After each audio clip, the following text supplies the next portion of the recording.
Hello, my name's Dr. Andy Fear. I work in the Classics and Ancient History department here at the University of Manchester, and amongst my interests is that of ancient military history, and in particular the Roman army.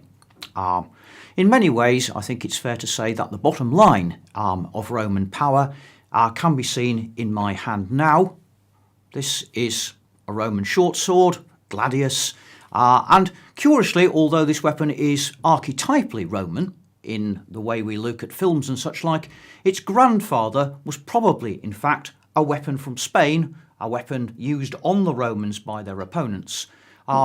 Romans were not a proud people, unlike, say, their neighbours the Greeks, who were tempted to be very much stick in the mud when it came to military innovation.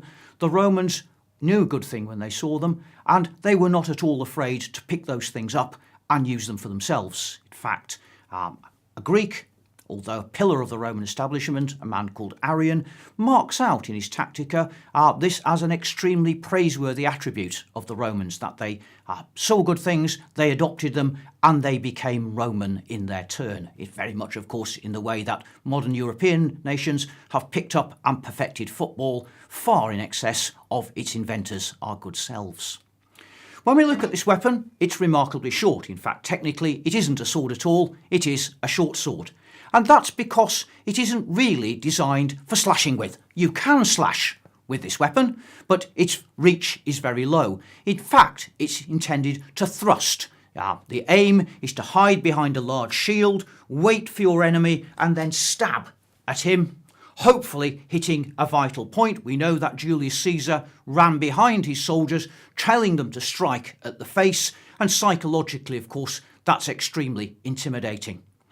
On the other hand, it is of course quite psychologically hard to see people slashing away in front of you and waiting for your moment to stick the sword into the vital point. So discipline is a very key part of Roman military doctrine.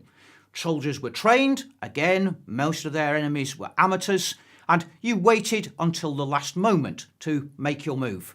Hopefully before you got to them with the sword, you discharged your spear. The Roman pilum, again, probably something the Romans have adapted from the Spanish before, is a charge-breaking implement. The star tactic of the Romans is to goad their enemy to charge towards them, break up that charge with a volley of the pilum, again delivered at very close quarters, so discipline once again is important, and then to advance upon the wreck, hopefully, of the enemy's charge with these weapons striking straight in.